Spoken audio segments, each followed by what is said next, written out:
Hi everybody! Let's go spend some time with the goats. Today I want to talk with you about some of the questions that we get about our goats, about why we keep the kind of goats we keep, and why we keep goats instead of a milk cow.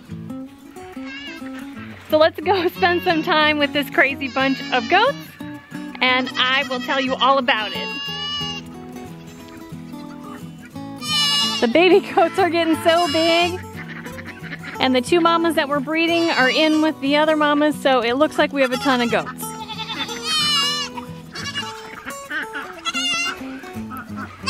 Let's see if we can get in here without everybody escaping. Come on, mama.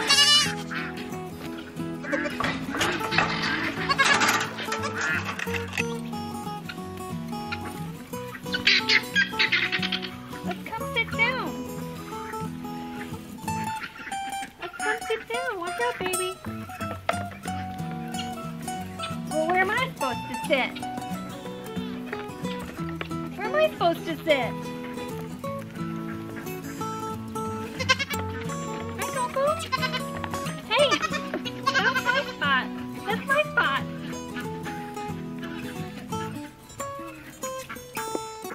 On our homestead, we keep Nigerian Dwarf goats.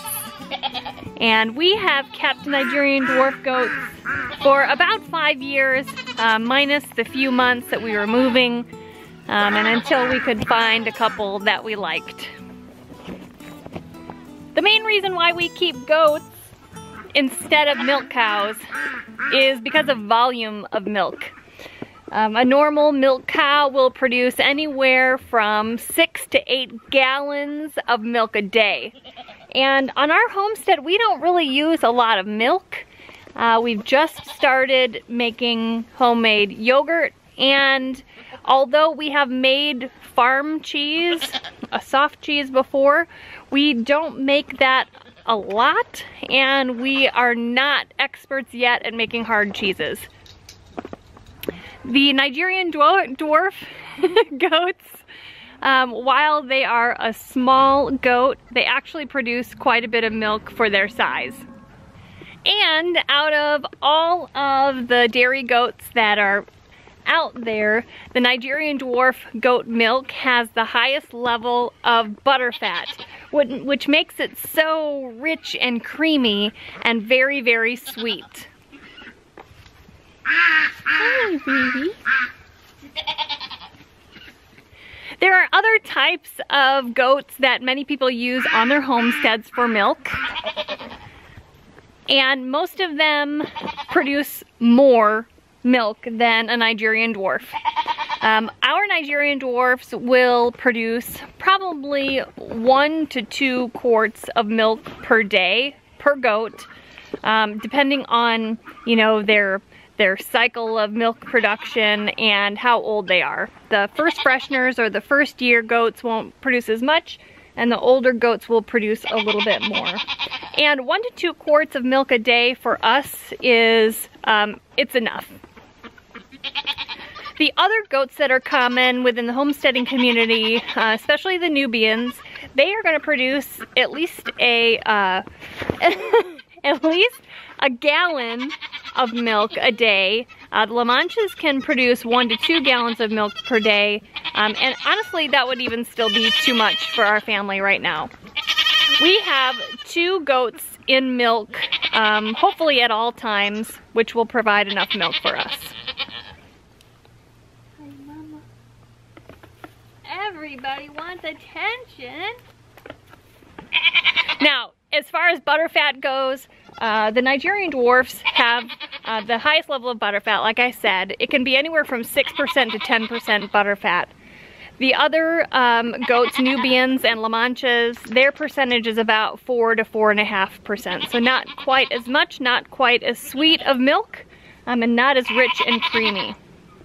Nigerian Dwarf milk, because it's so high in butterfat, also makes amazing yogurt. That's my glove, honey.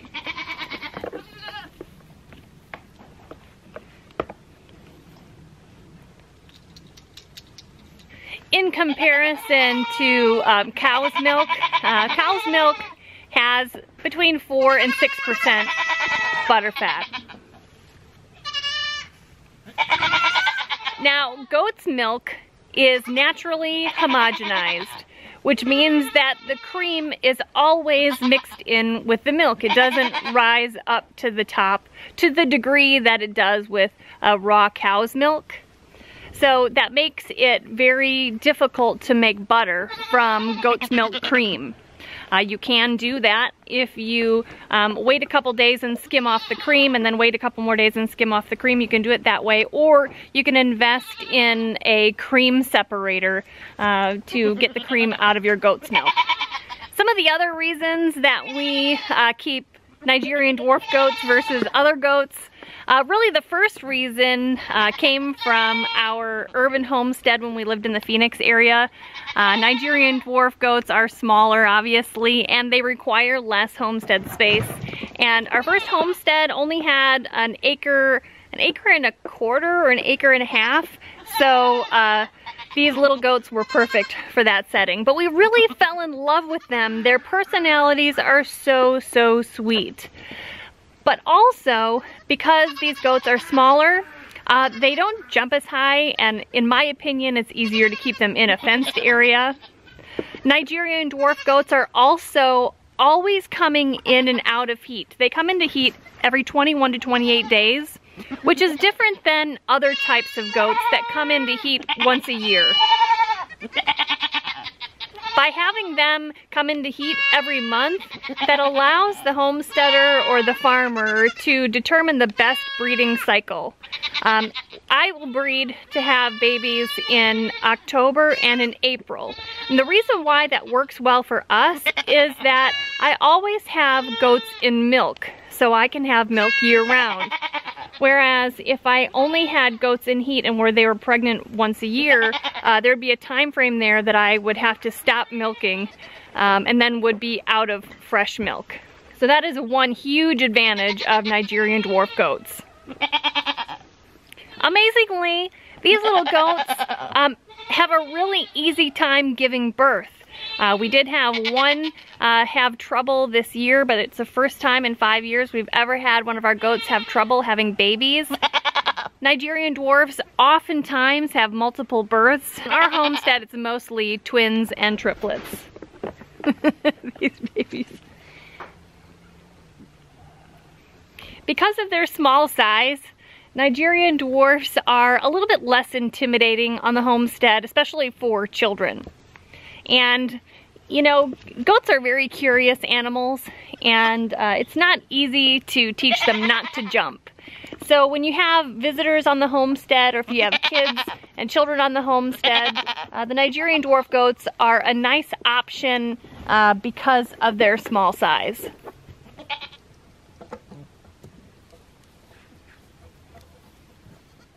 This is our goat pen for the mamas and the babies. Basically all the females and all the babies. This is their area. They have a nice fenced in area with 4-foot fencing. And in that metal barn, there are actually 3 separate areas. We can use them all as kidding pens, although because we're breeding 2 at a time, we will use 2 of them. We have a very simple shelter on the inside here. This is where we actually feed them hay, and they can get out of the rain and out of the sun in the summer. And then here's one of our kidding stalls here, and they can go in there and get out of the rain and the wind and the snow. And here's another kidding area. It actually has a loading ramp from the previous owners over here. So these are the 2 stalls that we use for kidding pens.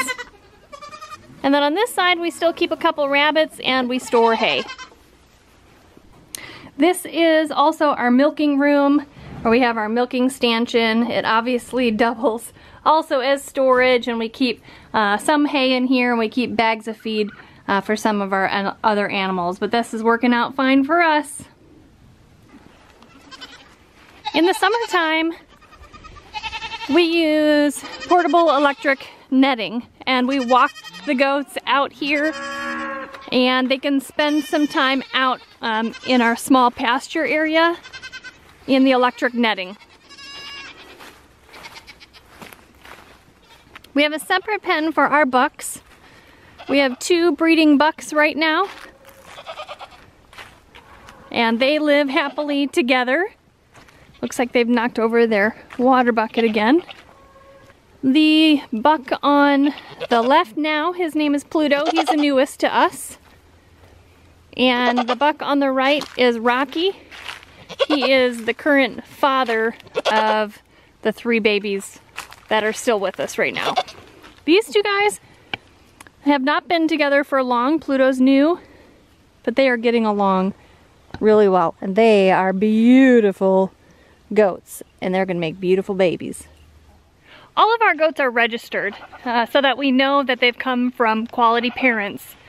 And so when we sell the babies, they will come with paperwork so that the new owners can register them as well, and so that they can know that they are from good quality breeding stock. Right now, the babies that we are having on our homestead, we sell them. These 3 babies that we had this fall, they've all been sold, and they are actually going to their new homes next weekend, beginning of the following week. So we will be down 3 goats within a week. Right now I am milking Coco and Princess every morning. And so in the evening, during the evening feeding, I separate the babies into one of the kidding pens. I give them also hay and water and some grain so that they can eat in there. They're hungry, and then they won't be drinking their mama's milk all night long. I can milk the moms in the morning, and I reunite them to be all together. These babies, at about 3 weeks old, they can start being separated from their moms overnight, so that the homesteader or the farmer can milk the moms in the morning. That also gives the babies an opportunity to start learning about eating hay and other grains and things, and drinking water from a bucket. It's just part of that process of helping them grow up. Then when it comes time to separate them and for them to go to their new home, the new owners don't have any reason to worry about whether or not they're ready for all of that kind of grown-up food. They've been partially weaned and are definitely old enough to be completely weaned by the time they go home. Now that age is different by the breeds. Nigerian Dwarfs, it's okay to separate them beginning at 8 weeks. 8 to 10 weeks is generally when we let them go to their new home. Other bigger breeds, I think people wait until 10 weeks or 12 weeks.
So you guys, I hope you enjoyed learning a little bit more about our goats, why we keep goats rather than cows, and why we have chosen the Nigerian Dwarf goats for the breed of choice for us.